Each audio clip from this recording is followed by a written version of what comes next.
Hello students, in our last mathematics video we have discussed operations on matrices.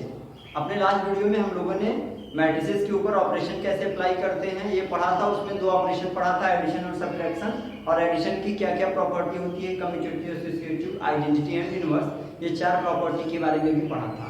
आज हमें matrices की एक important property means multiplication of matrices के बारे में पढ़ना है। तो मल्टीप्लिकेशन ऑफ मैट्रिसेस को पढ़ने से पहले एक मैं आपके जीवन से एग्जांपल लेके चलता हूँ। खूब ध्यान से आप बच्चों इसको समझिएगा। अगर ये एग्जांपल आपको समझ में आ जाएगा तो आप ये लगा देंगे, मल्टीप्लिकेशन मैट्रिसेस का कर सकते हैं तो आप। ओके, तो आइए देखते हैं। मान लीजिए कि आपके पास आपके बगल में या कहीं भी दो बच्चे हैं, राम और श्याम। राम को 4 पेन और 6 नोटबुक चाहिए और श्याम को 5 पेन और 8 नोटबुक चाहिए। और ये है प्राइस। एक पेन का प्राइस कितना है? ये पेन का प्राइस है और ये नोटबुक का प्राइस है। एक पेन का प्राइस है बेटे 5 रुपए और एक नोटबुक का प्राइस है 50 रुपए। अगर मैं आपसे कहूं कि राम टोटल कितना रुपए एक्सपेंस करेगा खर्च करने में, तो राम को कितनी पेन चाहिए? 4, और एक पेन का दाम कितना है? 5, तो 4 पेन का दाम हो गया 4 × 5 ना। और केवल पेन ही नहीं, अभी नोटबुक भी खरीदनी है। कितनी नोटबुक खरीदनी है? 6, और एक नोटबुक का दाम कितना है? 50 रुपए। तो ये भी उसे पे करना पड़ेगा, है कि नहीं बच्चे? तो ये हो जाएगा कितना हमारा 4 × 5 = 20 और 6 × 5 = 300, यानी राम को कुल मिलाकर के 320 रुपए पे करने पड़ेंगे। अगर हम पूछे कि श्याम को कुल कितना पे करना पड़ेगा, तो आप कहेंगे कि श्याम को 5 पेन चाहिए और एक पेन का दाम भी 5 रुपए है, तो उसका पेन का प्राइस 5 × 5। 8 नोटबुक चाहिए और एक नोटबुक का प्राइस 50 रुपये है। 8 × 50, ये 25 हो जाएगा बेटे, और ये हो जाएगा 400, और ये तो टोटल हो जाएगा 425। आप ध्यान से देखेंगे तो आपको लगेगा कि आपने यहाँ पे मल्टीप्लाई करके निकाला हुआ है। आपको अपने लाइफ में ऐसे निकालेंगे। अगर मैं ये कहूं कि इसका और इस मैट्रिक्स का मल्टीप्लाई किया जाए तभी तो आपको रिजल्ट मिलेगा। तो आप ध्यान से देखिए तो आप यहाँ पे पैटर्न पाएंगे कि आपने जो कॉलम है उसका मल्टीप्लाई रो में किया है। खूब ध्यान से देखिएगा बेटे। 4 है तो आपने 4 से मल्टीप्लाई किया किसमें? 5 में, देख रहे हैं, और प्लस 6 से मल्टीप्लाई किया किसमें? 15। आ रही बात समझ में बेटे? मींस इस कॉलम को उठा करके इस रो में मल्टीप्लाई करना है, फिर दूसरे कॉलम को उठा करके फिर उसी रो में मल्टीप्लाई करना है। मींस 5 × 5 प्लस 8 × 50, तो टोटल प्राइस आ जाएगा यहाँ पर उसका 320 और 425। ये एग्जांपल मैंने इसलिए दिया ताकि आपको एक बात अच्छे से समझ में आ जाए कि दो मैट्रिसेस का मल्टीप्लाई किस तरह से किया जाता है। दो मैट्रिसेस का मल्टीप्लाई करने के लिए हम पहले मैट्रिक्स के जो आगे वाला मैट्रिक्स है उसका हम कॉलम उठाएंगे। ये कॉलम से इसको उठाएंगे और दूसरे मैट्रिक्स के रो में मल्टीप्लाई करते हुए चले जाएंगे। तो इससे एक रिजल्ट आप और निकाल सकते हैं कि यहाँ वाला जो मैट्रिक्स रहेगा इसमें जितने कॉलम होने चाहिए यहाँ वाले मैट्रिक्स में उतने रो होने चाहिए, तभी तो हर कॉलम का हर रो के साथ मल्टीप्लाई आप कर पाएंगे आसानी से। अगर ऐसा नहीं है, मतलब कि अगर पहले में जितने कॉलम हैं दूसरे में उतने रो नहीं अवेलेबल हैं, तो फिर ये मल्टीप्लाई पॉसिबल नहीं। आ रही है बात समझ में? चलिए एक एग्जांपल लेकर इसको मैं आपको समझाता हूं। जैसे मैंने आपको मैट्रिक्स दिया, एक मैट्रिक्स मैंने आपको दिया 1 2 3 4 और एक मैट्रिक्स दिया 3 5 7 8। मैंने आपसे कहा इन दोनों मैट्रिक्स का मल्टीप्लाई करेंगे। तो कैसे मल्टीप्लाई करेंगे बेटे आप दोनों मैट्रिक्स का?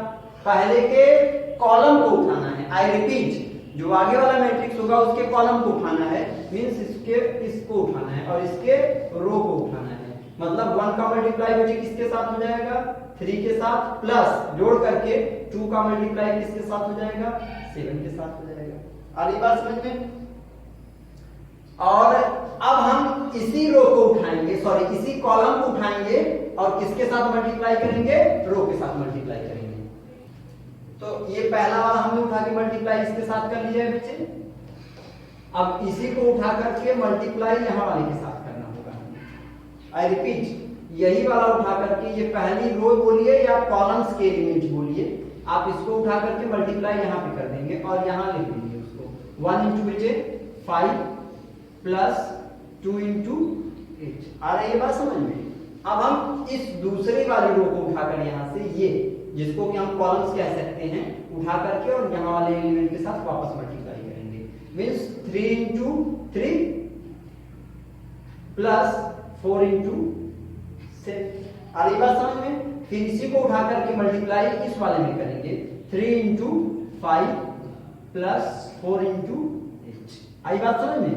अब इसको अगर हम सॉल्व कर लेंगे तो हमें हमारे मैट्रिक्स का प्रोडक्ट मिल जाएगा। एक जो जरूरी बात आपको ध्यान देनी है बच्चे कि पहले वाले मैट्रिक्स में जितने कॉलम हो दूसरी वाले मैट्रिक्स में उतने रोज होने चाहिए। जैसे मैं अगर एक आपके पास यहाँ पे मैट्रिक्स लिख दूं 1 2 3 4 और यहाँ पे मैं लिख दूं 5 6। इस मैट्रिक्स का प्रोडक्ट निकालना पॉसिबल है या नहीं देख लेते हैं। इसमें कितने कॉलम्स हैं बच्चे? 2 कॉलम्स हैं, एक कॉलम यहाँ पे एक कॉलम यहाँ पर। और कितनी रोज हैं? यहाँ पर एक रो केवल अवेलेबल है, बस यही रो है, यहाँ पे कोई दूसरी रो नहीं है। यानी इस मैट्रिक्स का प्रोडक्ट निकालना पॉसिबल नहीं है। और पॉसिबल इसलिए नहीं हो सकता क्योंकि पूरी तरह से पॉसिबल ये है कि ये कुछ मैट्रिक्स मैंने पहले वीडियो में बताया था कि मैट्रिक्स तभी जोड़े या घटाए जा सकते हैं जब उनका ऑर्डर सेम होता है। ऑर्डर सेम होने पर वो एक ही चीज को रिप्रेजेंट कर सकते हैं, तभी उनको जोड़ा या घटाया जा सकता है। और यहाँ पे जो मैट्रिक्स है ये हो सकता है 2 अलग अलग क्वांटिटीज को या 2 अलग अलग चीजों को बिल्कुल से डाइवर्सिटी चीजों को रिप्रेजेंट कर रहे हैं, इसीलिए इनका प्रोडक्ट निकालना पॉसिबल नहीं है। और सबसे जरूरी चीज कि पहले वाले मैट्रिक्स में जितने कॉलम होने चाहिए दूसरे वाले मैट्रिक्स में उतने रो होने चाहिए। जैसे कि यहाँ पे एक मैट्रिक्स मैं अगर लिखूं, ये मैट्रिक्स है बेटा मेरा, मान लीजिए इसमें कुछ एलिमेंट्स हैं और ये है A क्रॉस B का, ठीक है। इसमें A रोज हैं, ठीक, और B क्या है बेटे मेरे कॉलम्स हैं। और यहाँ पे एक मैट्रिक्स मैंने लिखा है, इसमें भी कुछ एलिमेंट्स हैं, इसमें जितने कॉलम है उसमें उतने रोज होने चाहिए। यानी ये कंफर्म B क्रॉस C या B क्रॉस D का होना चाहिए क्योंकि इसका कॉलम इसके रो के बराबर होना चाहिए, तभी उसका मल्टीप्लाई करना पॉसिबल होता है। तो एक बार फिर से समझ लेते हैं मैट्रिक्स का मल्टीप्लाई। यहाँ पे मैंने आपको एक मैट्रिक्स दिया, कुछ भी A B C D, और यहाँ पे मैट्रिक्स दिया E F G H। कैसे करेंगे मल्टीप्लाई बच्चे? आप कॉलम्स उठाएंगे, ये उठा लेंगे और मल्टीप्लाई इन दोनों में, फिर यही उठा करके मल्टीप्लाई इन दोनों में, फिर C और D को उठा करके E और G के साथ, फिर C और D को उठा करके F और H के साथ करेंगे।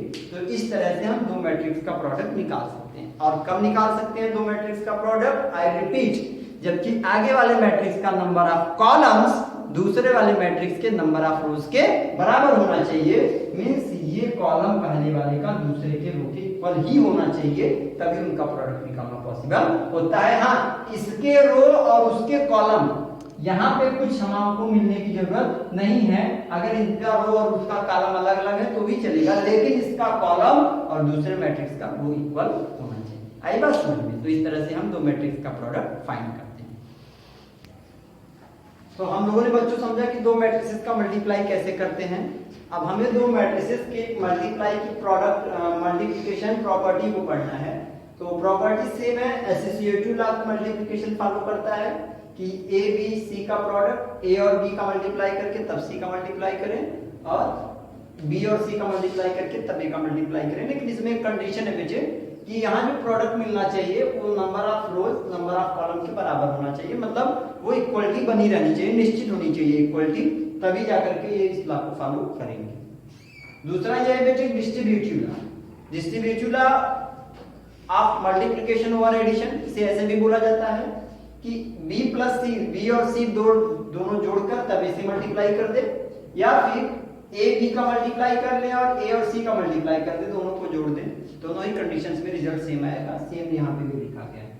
The existence of multiplicative identity, हमारे पास एक आइडेंटिटी मैट्रिक्स होता है जिसका कि डायगोनल एलिमेंट 1 1 1 होता है, लाइक सो।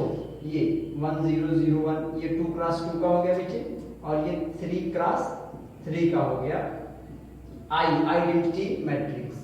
अगर हम किसी भी मैट्रिक्स में, जैसे यही मेरा मैट्रिक्स है, जैसे एक मैट्रिक्स मैंने लिया 1 2 3 4 और ये मैट्रिक्स लिया 1 0 0 1, और दोनों का प्रोडक्ट निकालेंगे तो वापस 1 2 3 4 ही आ जाएगा। आई बात समझ में? यानी कोई भी मैट्रिक्स है उसका आइडेंटिटी से मल्टीप्लाई करेंगे तो ही मैट्रिक्स आएगा। तो IA is equal to AI is equal to A। अब यहाँ पर एक इंपॉर्टेंट प्रॉपर्टी मैं आपको मैट्रिसेस के प्रोडक्ट मल्टीप्लाई की पढ़ा रहा हूँ। जैसे आप कहते हैं कि अगर दो नंबर्स का, आई रिपीट, अगर दो नंबर्स का प्रोडक्ट 0 आए, जैसे हमारे पास एक नंबर है A और एक नंबर है B, और इन दोनों का प्रोडक्ट अगर 0 आए बचे, तो निश्चित तौर पर या तो A की वैल्यू 0 होगी या तो B की वैल्यू 0 होगी। जैसे एक नंबर है 1, एक नंबर है 5, क्या इनका प्रोडक्ट 0 आ सकता है? बिल्कुल तब तक नहीं आ सकता जब तक कि इसमें से कोई एक नंबर 0 ना हो जाए। लेकिन मल्टीप्लाई मैट्रिक्स के केस में ऐसा नहीं होता है। हमारे पास दो मैट्रिक्स हैं, दोनों नॉन जीरो हैं। जैसे ये देखो नॉन जीरो मैट्रिक्स है। क्यों नॉन जीरो मैट्रिक्स है? क्योंकि इसका हर एलिमेंट 0 नहीं है। और ये भी नॉन जीरो मैट्रिक्स है। लेकिन अगर इन दोनों का प्रोडक्ट हम निकाल दें, ऐसे निकालो प्रोडक्ट कॉलम से, रोज में 0 इंटू 3 प्लस -1 इंटू 0, फिर इसी को उठा के यहां मल्टीप्लाई करना होगा। 0 इंटू 5 प्लस -1 इंटू 0, सेकेंड वाला उठा के इसमें मल्टीप्लाई फिर करेंगे। 0 इंटू 3 प्लस 2 इंटू 0, और यहां से 0 को उठा करके 5 0 में करना है। 0 इंटू 5 प्लस 2 इंटू, आई बात समझ में बेचे? अब इसकी वैल्यू देखिए 0 आ जाएगी। 0 0 0 0, मतलब कि दो नॉन जीरो मैट्रिक्स का प्रोडक्ट 0 हो सकता है। यही मैंने यहाँ पे नोट में लिखा है, 0 as the product of two non zero matrices, यानी दो मैट्रिसेस हैं जो नॉन जीरो हैं। जैसे ये दोनों थे, लेकिन इन दोनों का प्रोडक्ट जब निकाला तो वो 0 आ गया। मतलब नंबर्स के केस में जैसा होता है ऐसा इन मैट्रिक्स के केस में नहीं कंपलसरी है कि दो नंबर्स का मल्टीप्लाई 0 आएगा तभी जब उसमें से एक नंबर 0 हो। लेकिन मैट्रिक्स के केस में ऐसा पॉसिबल, ऐसा कंपलसरी नहीं है। आई बात समझ में? तो प्रॉपर्टीज और ऑपरेशंस क्या होते हैं और ऑपरेशंस की प्रॉपर्टीज क्या होती हैं वो हम लोगों ने पढ़ लिया। अब हमें ऑपरेशंस का और प्रॉपर्टी का यूज करके एक्सरसाइज 3.2 सॉल्व करना है। तो चलिए हम एक्सरसाइज 3.2 अभी स्टार्ट करने जा रहे हैं। Question number first says that A equal to B and C। हमको तीन मैट्रिक्स दिए गए हैं बेटा, और हमें इन वैल्यूज को फाइंड करना है। A plus B, A minus B, 3A minus C, AB and BA। तो पहले चलिए A प्लस B निकालते हैं हम। A plus B is equal to, तो A प्लस B का मतलब यह है मैट्रिक्स A और B का एडिशन। तो एडिशन करने का दो मैट्रिक्स को रूल ये है कि आप करस्पॉन्डिंग एलिमेंट को करस्पॉन्डिंग एलिमेंट में जोड़ देते हैं। मींस 2 प्लस 1 3, 4 प्लस 3 7, 3 प्लस -2, तो 3 plus -2 means 3 minus 2 1, and 2 plus 5 7। तो ये A प्लस B आ गया पहला आपका। सेकेंड बेटी क्या निकालना है? A माइनस B, मतलब A और B का सब्ट्रैक्शन। तो A माइनस B आइए निकालते हैं। 2 माइनस 1 1, 4 माइनस 3 1, 3 माइनस -2। एक बार माइनस करने के लिए माइनस लगाया जाएगा, और एक बार माइनस है तो वो माइनस और minus that can be plus, that will be plus. 3 plus 2 that is 5, and 2 minus 5 then -3। तो ये A माइनस B आ गया। अभी आपको निकालना है थर्ड वाले में 3A माइनस C। तो पहले हम 3A निकाल लेते हैं, बाद में माइनस C कर देते हैं उसमें। 3A कितना हो जाएगा? A दिया है उसका 3 निकालना। तो किसी भी अगर मैट्रिक्स में एक स्केलर नंबर से मल्टीप्लाई किया जाए, कांस्टेंट नंबर से मल्टीप्लाई किया जाए, तो हर टर्म में उसके उस नंबर से मल्टीप्लाई कर दिया जाता है। 3A दिया हुआ है तो 3A कितना हो जाएगा बच्चे? 2 3 जा 6, 4 3 जा 12, 3 3 जा 9, एंड 2 3 जा 6। ये हो गया 3A। अब हमें निकालना है 3A माइनस C। तो ये 3A लिख लेते हैं। 6 12 9 एंड 6 एंड माइनस C की वैल्यू वहां पे दी गई है -2 5 3 4। सॉल्व कर देते हैं इसको। 6 minus -2 6 plus 2 and 6 plus 2 8, 12 minus 5 7, 9 minus 3 6, 6 minus 4 2। आई बात समझ में? तो ये हमारा 3 नंबर आ गया। अब हमें निकालना है AB and BA। Now we have AB। AB निकालते हैं बच्चे। AB निकालने में सबसे जरूरी थिंग क्या है कि इसमें जितने कॉलम हो इसमें उतने रोज होने चाहिए। कितने कॉलम है इसमें? 2, और इसमें कितनी रोज हैं? 2, यानी प्रोडक्ट निकालना पॉसिबल है, डिफाइंड है। तो चलिए निकालते हैं। इन कॉलम्स को उठा करके इन रोज में मल्टीप्लाई करना होता है। चलिए करिए। 2 इंटू 1 प्लस 4 इंटू -2 पहला हो गया। अब इसी कॉलम्स को उठाकर इन रोज में करना है। 2 इंटू 3 प्लस 4 इंटू 5। आई बात समझ में? पहले का काम खत्म। अब दूसरे कॉलम रोज को उठाते हैं, यानी इन कॉलम्स को उठाते हैं और मल्टीप्लाई किसमें करते हैं? किसमें करेंगे मल्टीप्लाई? इसमें करना होगा। तो 3 इंटू 1 प्लस 2 इंटू -2। फिर इन्हीं रोज को उठाकर, इन कॉलम्स को उठाकर इस रो में करेंगे। 3 इंटू 3 प्लस 2 इंटू 5। इसको सॉल्व कर देते हैं बच्चे। तो हो जाएगा 2 1 जा 2, 4 2 जा 8, 2 3 जा 6, 4 5 जा 20, 3 1 जा 3, 9 2 2 जा 4, 3 3 जा 9 and 5 2 जा 10। 2 minus 8 minus 6 26 minus 1 10 और 9 19। तो ये हमारा ए बी आ गया। सेम वे में आप बच्चे बी ए निकाल सकते हैं। बी ए निकाला कैसे जाएगा? तो बी वाला मैट्रिक्स आगे लिख दिया जाएगा। बी वाला मैट्रिक्स कितना है? 1 3 -2 5 और ए पीछे लिखा जाएगा। ए कितना है आपका? 2 4 3 2। फिर वही प्रोसीजर आपको करना है। इस रोज को उठाकर, इन कॉलम्स को उठाकर इस रो में मल्टीप्लाई कर देना है। फिर इसी को उठा करके इस वाले के बाद इसमें कर देना होगा। फिर दूसरे रोज को उठाकर कर देंगे और उसमें। तो इस तरह से आपका ये क्वेश्चन कंप्लीट हो गया। क्वेश्चन नंबर फर्स्ट, जिसमें कि हमें बाइनरी ऑपरेशन एडिशन निकालना था, सब्ट्रैक्शन निकालना था और मल्टीप्लिकेशन निकालना था। इसी वे में क्वेश्चन नंबर 2 में बेटे डायरेक्ट आपको मैट्रिसेस को जोड़ना है, घटाना है, या जो भी ऑपरेशन अप्लाई करने हैं वो दे दिया गया है और उसको आपको केवल कर देना है। आई बात समझ में? क्वेश्चन नंबर 3 में भी एक प्रोसीजर आपको करना है। तो पहले तो आप लोग क्वेश्चन नंबर 2 कंप्लीट करिए। क्वेश्चन नंबर 2 का कोई एक क्वेश्चन सेकंड और फोर्थ आप लिख लीजिए। क्वेश्चन नंबर 2 का सेकंड और फोर्थ। क्वेश्चन नंबर सेकंड का फर्स्ट और थर्ड क्वेश्चन आप कर सकते हैं। मैं क्वेश्चन नंबर सेकंड का सेकंड और फोर्थ बता रहा हूं। ध्यान से देखिएगा बच्चे। इन दो मैट्रिसेस को ऐड करना है, यहाँ पे दिखाया गया है, तो आप ऐड कर दीजिए सीधे। इस करस्पॉन्डिंग एलिमेंट को इसके साथ जोड़ना होगा। तो मिलेगा आपको a² + b² + 2ab यहां से, और ये फिर इसको और उसको जोड़ना पड़ेगा। Means b² + c² + 2bc। यहाँ पर इसको एलिमेंट को यहाँ के साथ जोड़ना है, लेकिन प्लस और माइनस, तो साइन माइनस का आएगा। a² + c² - 2ac, और इसको इसके साथ ऐड या सब्ट्रैक्ट करना है। a² + b² - 2ab। एक बात जो मैं आपको दिखाऊंगा, कभी कभी मैट्रिसेस पे ऑपरेशन अप्लाई करने के बाद आइडेंटिटीज लगने लगती है। जैसे ये एक अलजेब्रिक आइडेंटिटी है, a² + b² + 2ab। तो इसको आप शॉर्ट फॉर्म में a + b का होल स्क्वायर लिखते हैं, उसे आप लिख सकते हैं। सेम मैनर में ये b + c का होल स्क्वायर है बच्चे, तो ये हो जाएगा b + c का होल स्क्वायर। ये हो जाएगा a - c का whole square, a² + c² - 2ac। तो ये हो जाएगा a - c का होल स्क्वायर, और ये हो जाएगा आपका a - b का होल स्क्वायर। कुल मिलाकर मैं इतना कहना चाहता हूं कि मैट्रिसेस पर ऑपरेशन अप्लाई करने के बाद कभी कभी आइडेंटिटीज भी लगने लगती है। वो आइडेंटिटी अलजेब्रिक हो सकती है और ट्रिग्नोमेट्रिक भी हो सकती है। जैसे ये अलजेब्रिक आइडेंटिटी लगी थी, अभी यहाँ पे देखिए तो हो सकता है ट्रिग्नोमेट्रिक आइडेंटिटी लग जाए। जैसे इन दोनों मैट्रिक्स को आप जोड़ दीजिए। जोड़िए बेटे, तो कितना हो जाएगा? cos² x + sin² x। यहाँ पे sin² x + cos² x,